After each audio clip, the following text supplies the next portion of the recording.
Hey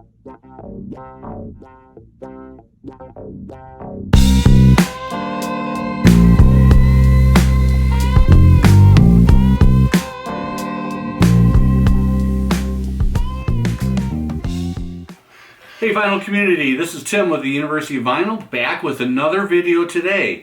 Just wanted to give a quick shout out and thank you to all the new people who have subscribed to my channel. I really appreciate it.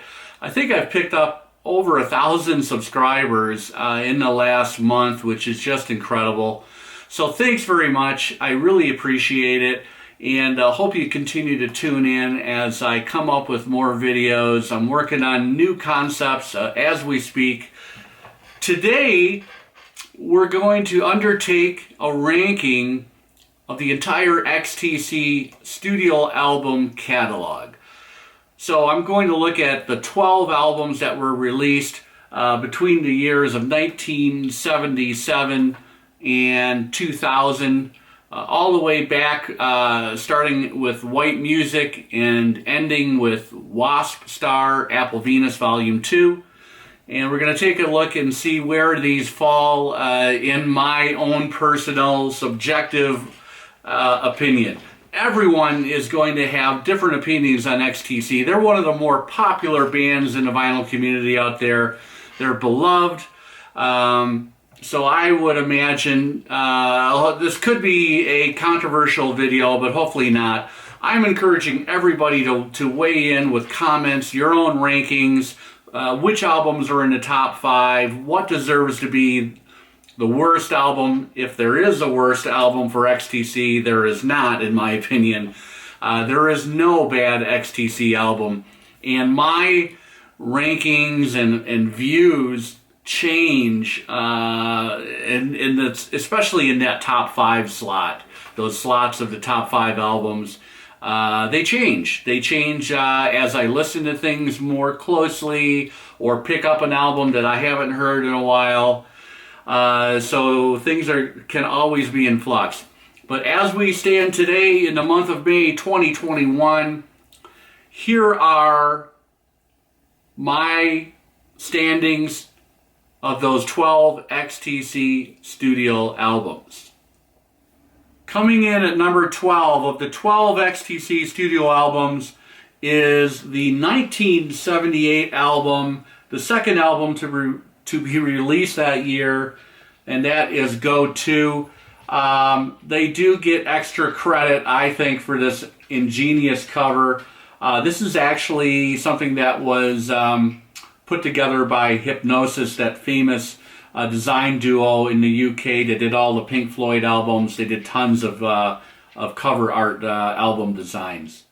This is kind of more of the same of White Music. I really like Battery Brides and Mechanic Music. Just great angular pop punk songs. My 11th album of the 12 studio albums, of course, is White Music. White Music is the debut. It was released in 1978. It includes all 4 original members of the band. We've got Andy Partridge, Colin Moulding, Terry Chambers on drums, and Barry Andrews on keyboards. This is a very, very energetic, almost pop-punk album. And there's a very circus-like sound to some of those keyboards that can, in some places, sound a little bit dated now, a little bit busy. Of course, this had the very, very crazy cover of All Along the Watchtower. It was basically a dub version with harmonica just thrown in there to effect by Andy Partridge. Now, Partridge will admit that on the first couple XTC albums, his lyrics were not up to his standards, and his vocal stylings were a little bit actually shouty, okay? He became a much better songwriter and singer as he progressed along in the career with XTC. Coming in at number 11 out of the 12 XTC studio albums is the 1978 debut, White Music. Coming in at number 10 out of the 12 studio XTC albums, I have Apple Venus Volume 1, This, of course, was released in 1999. After that long strike that the band undertook with their previous label, Virgin, they had stockpiled enough music and enough song ideas for 2 albums, and there was talk about releasing this as a double album, which would include the next album's group of songs, Wasp Star, Apple Venus Volume 2, but ultimately the decision was made to release this album first in 1999. 1 year later came Wasp Star Volume 2, Apple Venus Volume 2. So I have this as number 10. This is a gorgeous album. There is a lot of orchestration. The song structure has matured even more along the path of that XTC took. Unfortunately, Dave Gregory had enough. He had a huge falling out with Andy Partridge basically over Andy's overarching personality. It just had enough at that point in time.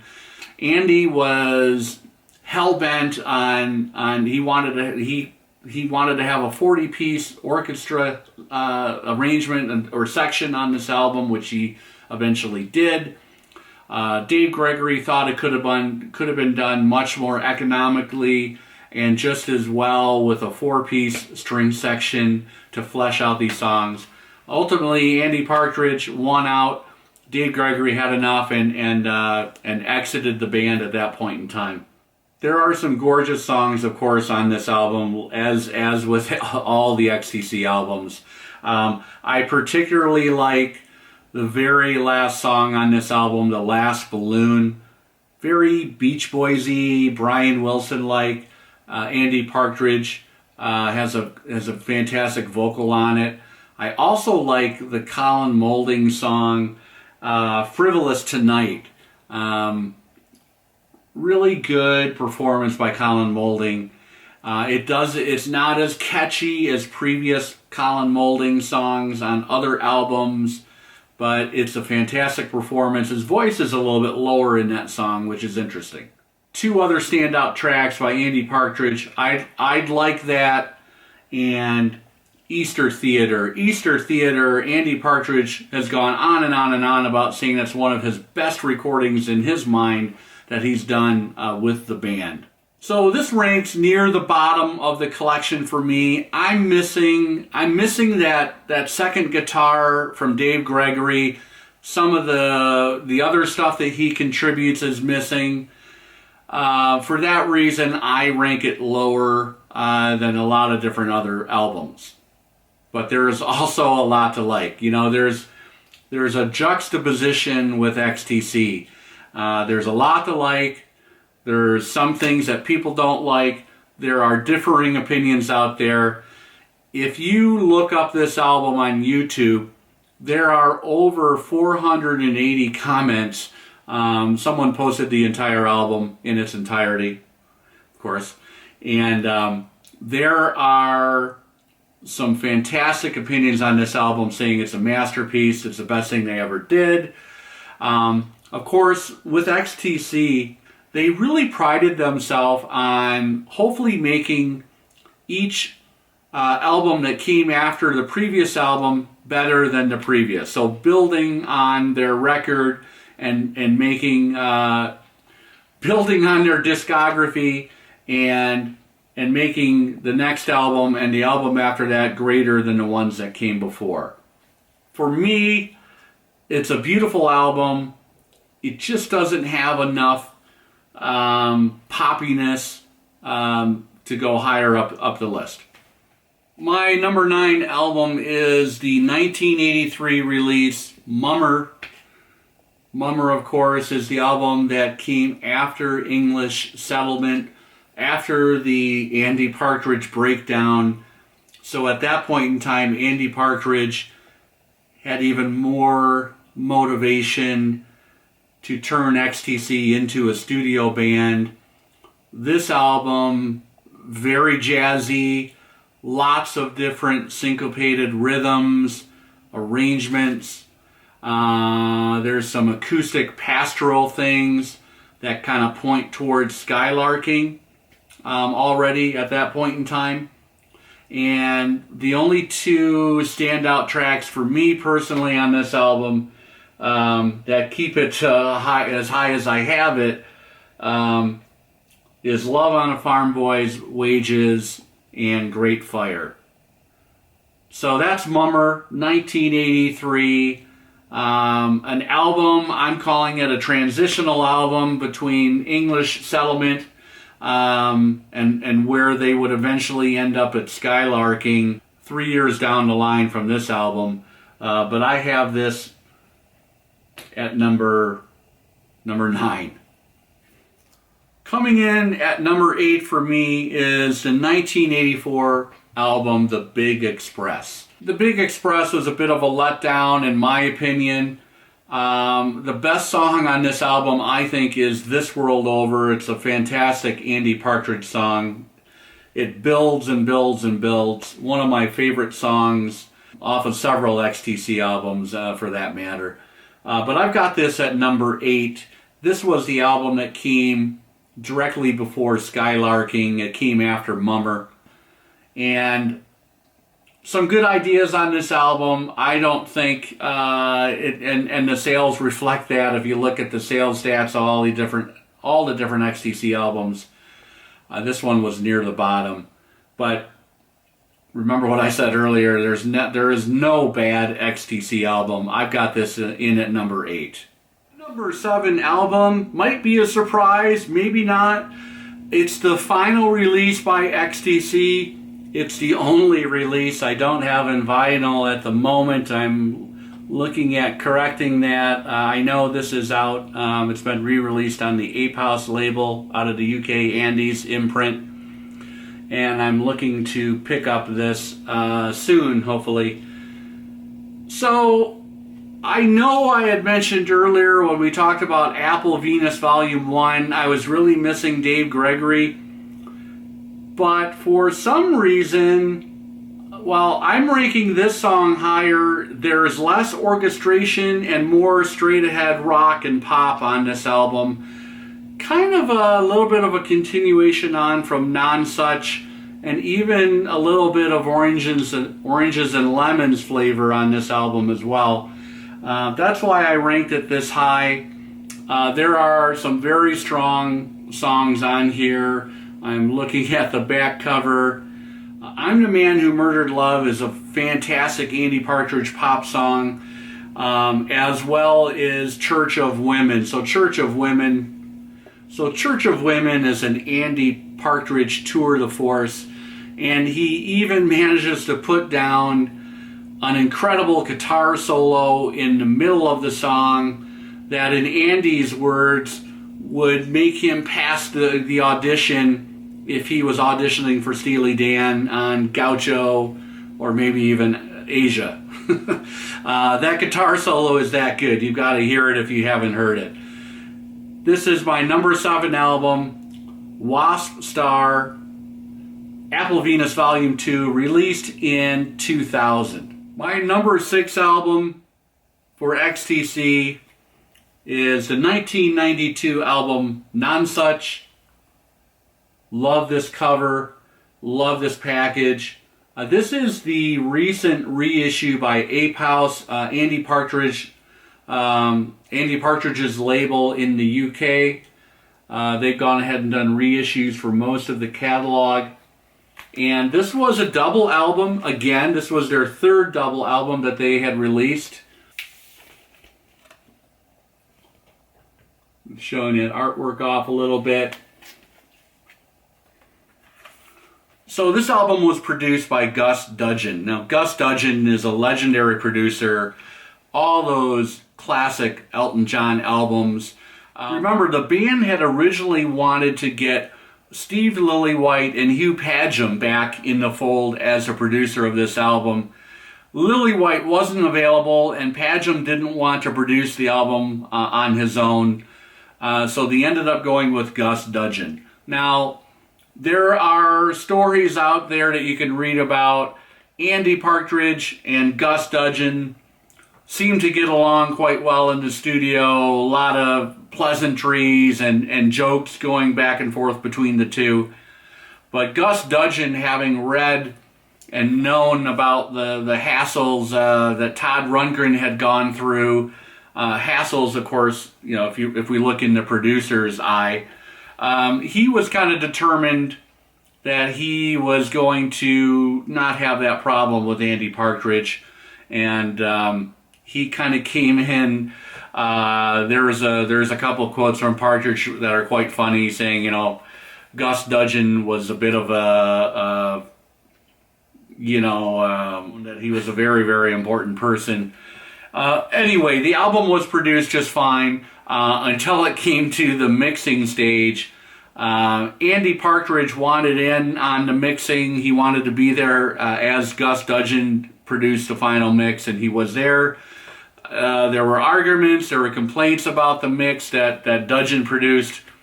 So at the very 11th hour, they handed the tapes over to Nick Davis, and Nick Davis finished the mixing of the album. It wasn't the Gus Dudgeon mix that was actually released.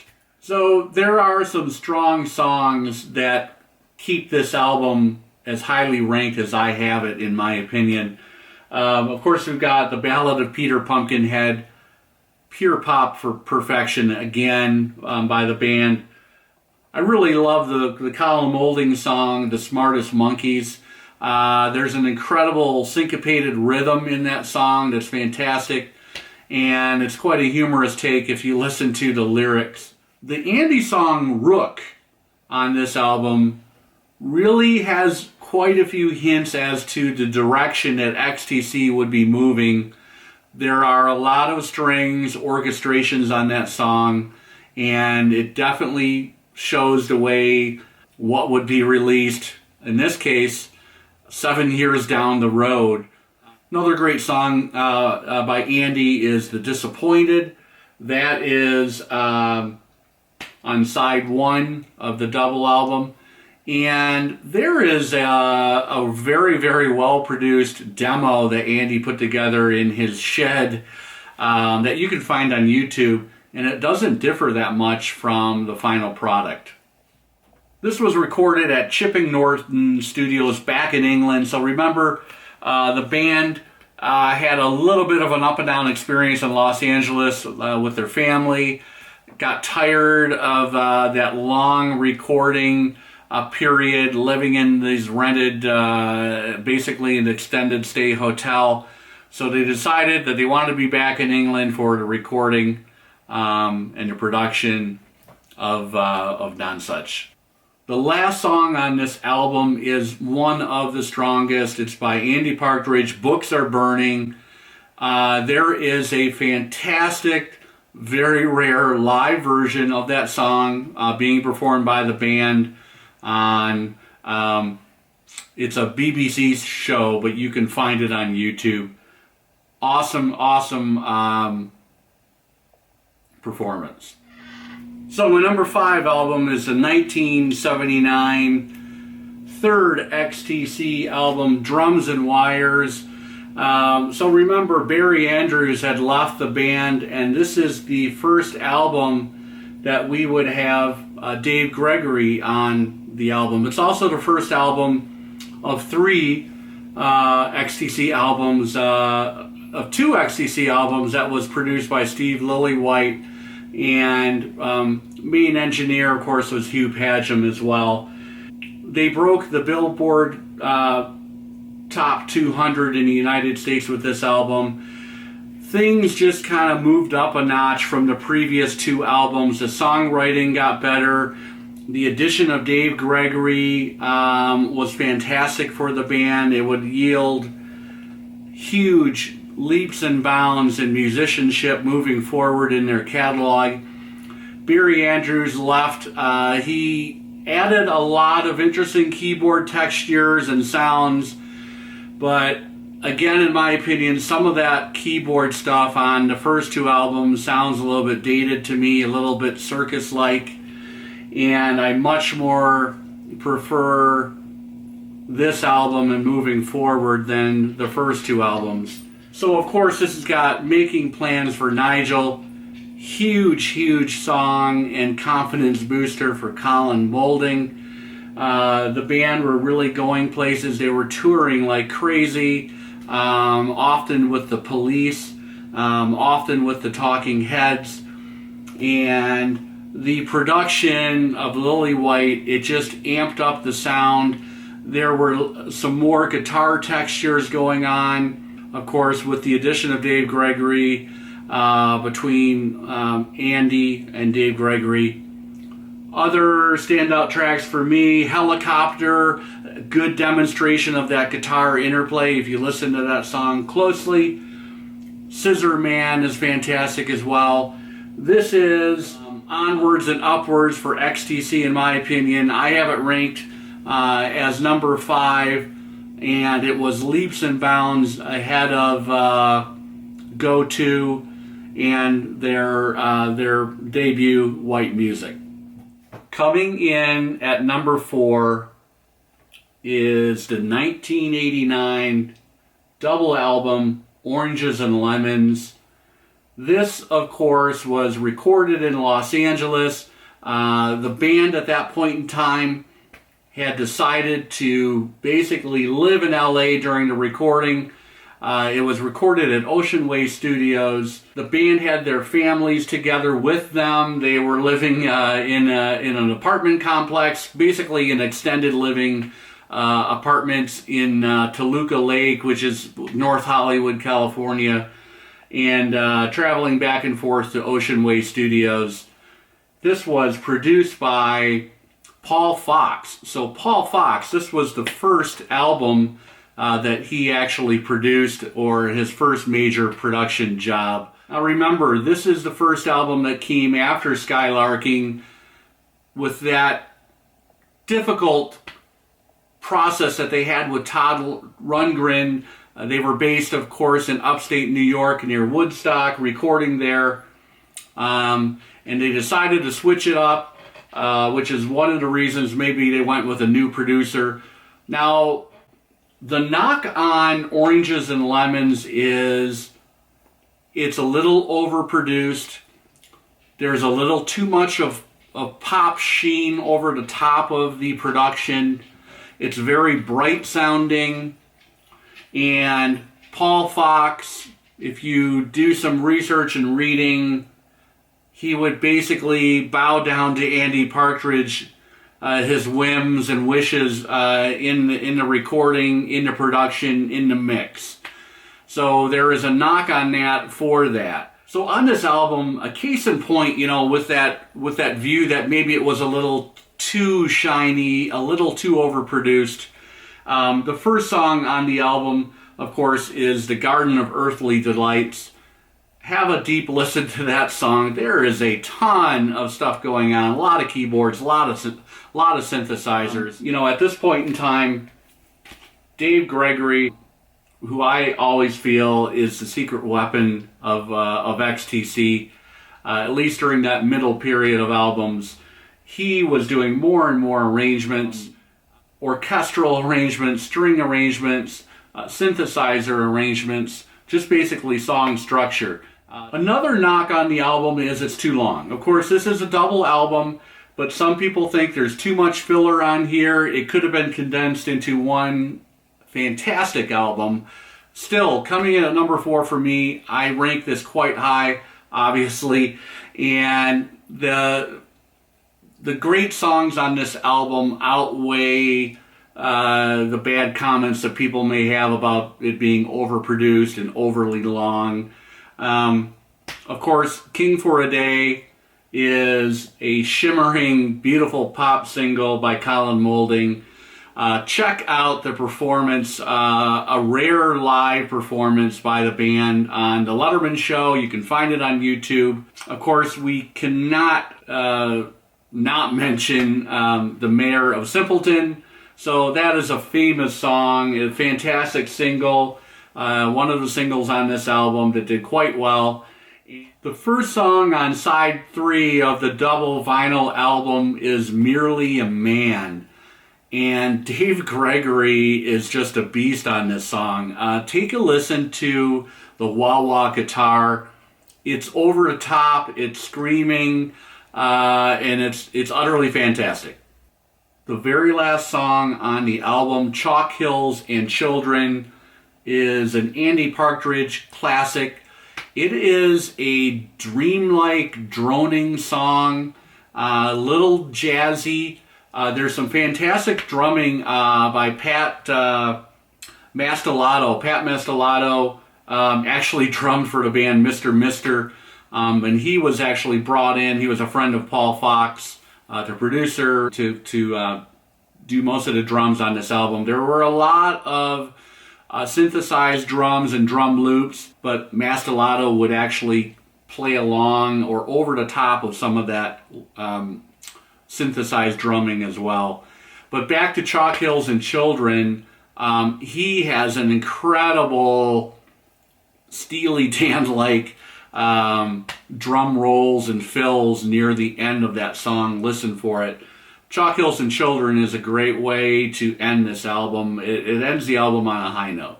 That's number 4 in my top 12 ranking of the XTC albums, Oranges and Lemons, the 1989 double album.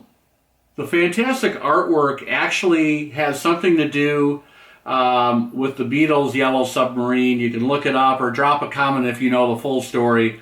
But something about they used an art producer who worked on the Yellow Submarine poster or something with the film.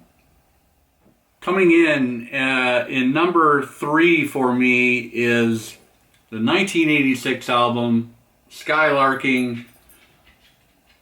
Very pastoral, acoustic, of course, famously produced by Todd Rundgren. You know, Dear God was initially supposed to be a B-side, and it was actually put on after the initial success of that song being played all over the place. So they put it on the album after the fact, after the initial release. This is Geffen. I've got another gold stamp promo here as well. Where is that stamp? What a way to start this album. Summer's Cauldron. That's really, really Supergirl is a great song. 1,000 Umbrellas I like as well. Earn Enough for Us. Fantastic song. So this, to me, is the 3rd best XTC album as I sit today.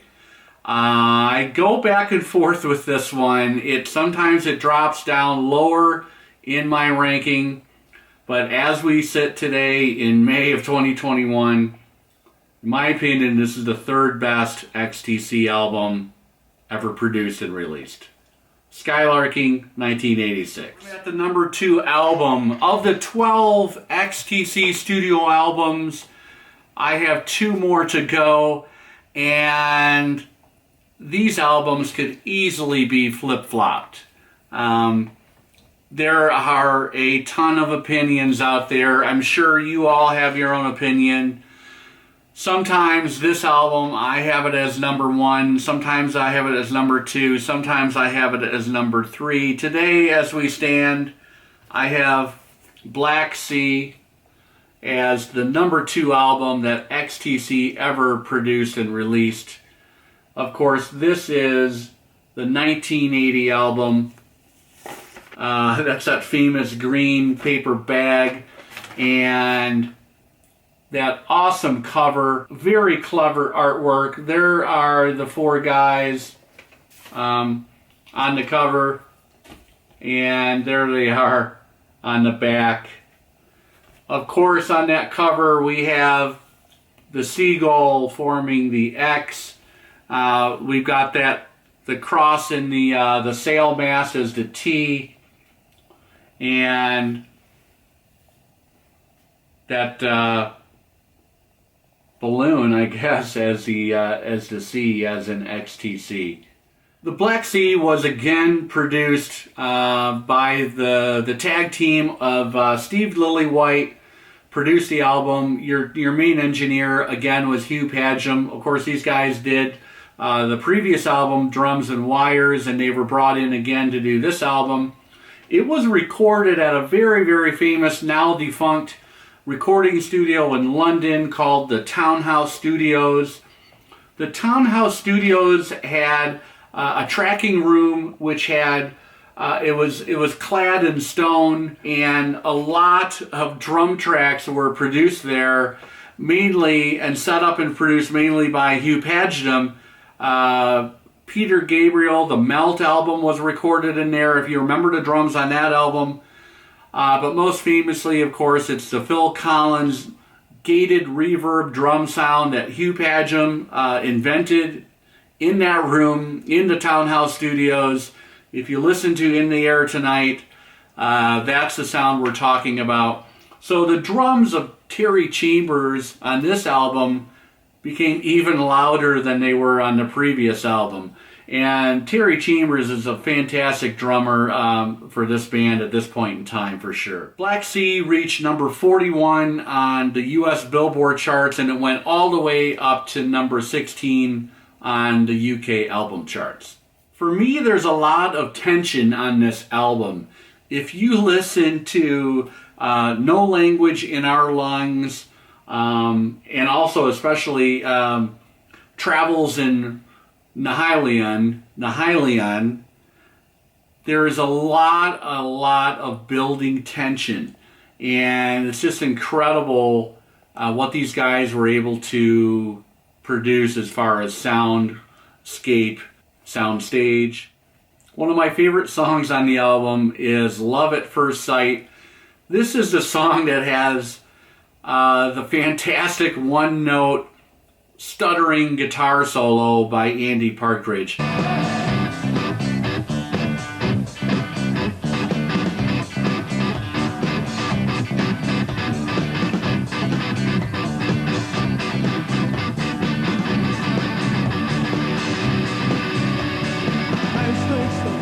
You know, Andy Partridge and Dave Gregory were perfect complements, two different types of guitar players. Andy Partridge was known to, he was an emotional guitar player. He would basically just wing it, and he would come up with arrangements, solos, different chord structures kind of on the fly.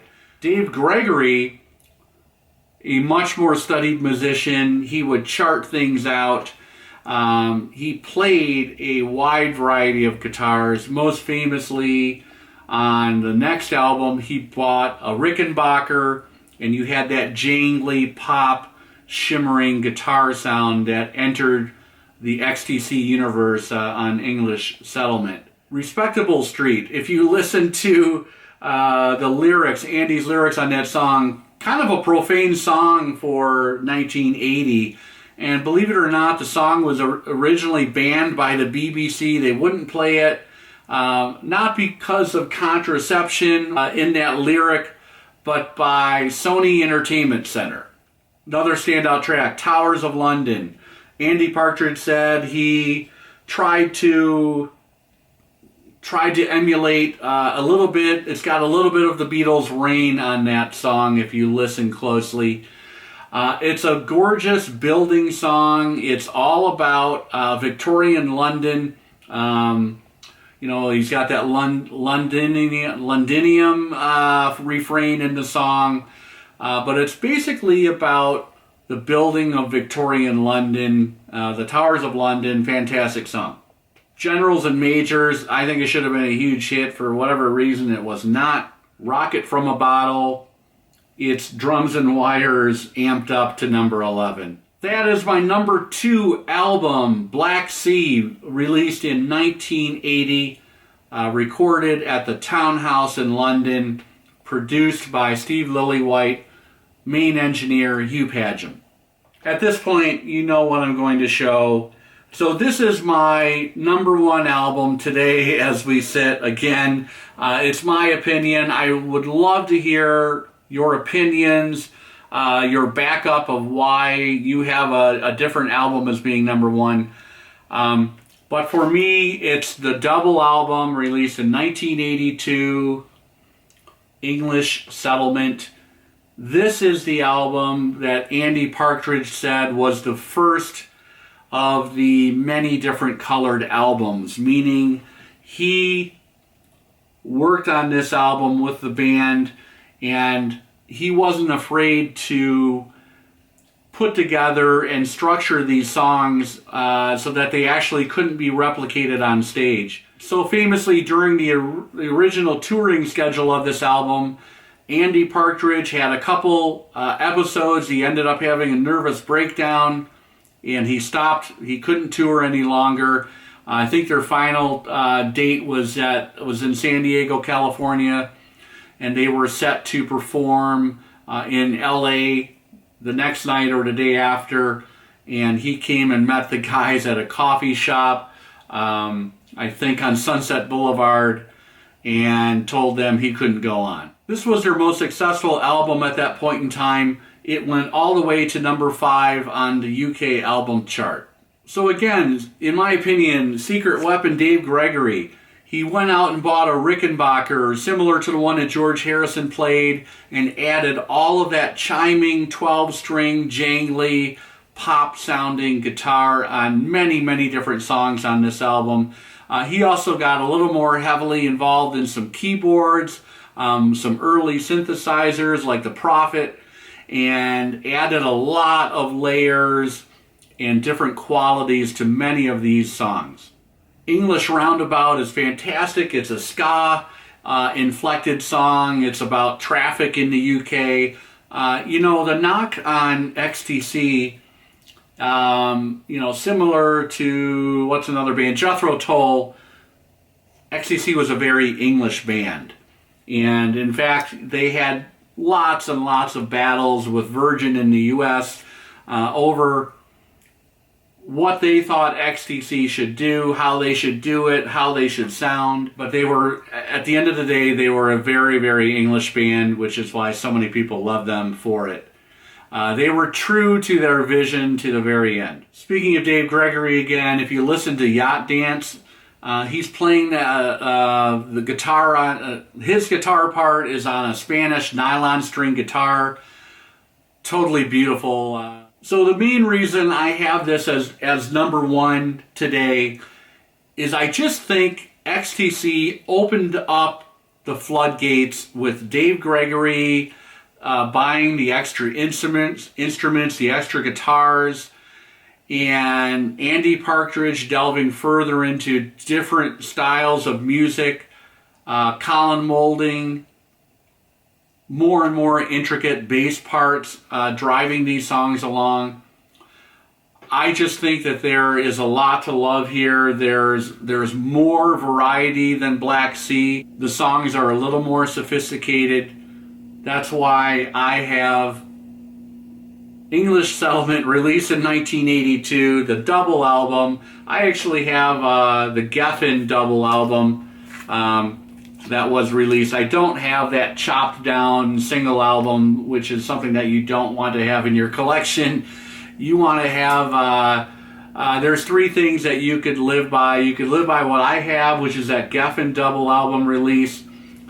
You could find an original UK release, which had the awesome embossed cover with the mono green. There isn't any black lettering on it. Or go get the Ape House reissue. That is a fantastic sounding release from what I've been told. I've seen several reviews online of it on YouTube. They actually put out a 5.1 mix. There's a deluxe box. Those Ape House releases are all 200 gram vinyl as well. They're very, very nice.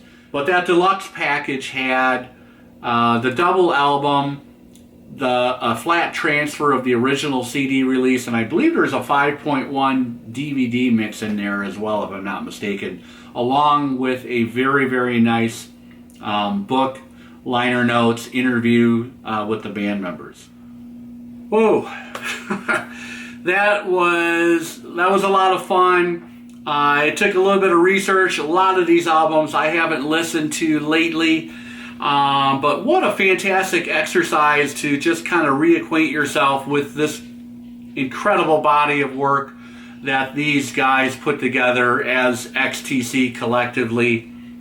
If you're new to their catalog, I would start with English Settlement, Oranges and Lemons, and Skylarking, and make your way around the catalog from there.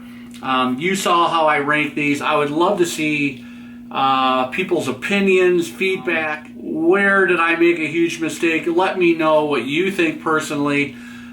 As I said earlier, these are my subjective picks, and English Settlement, Skylarking, and the Black Sea, they're in flux for me all the time. Today I had it as English Settlement as the #1 XTC album. Thanks again for watching, everybody. I will be back soon with a new video. Hope everyone has a fantastic weekend. Take care.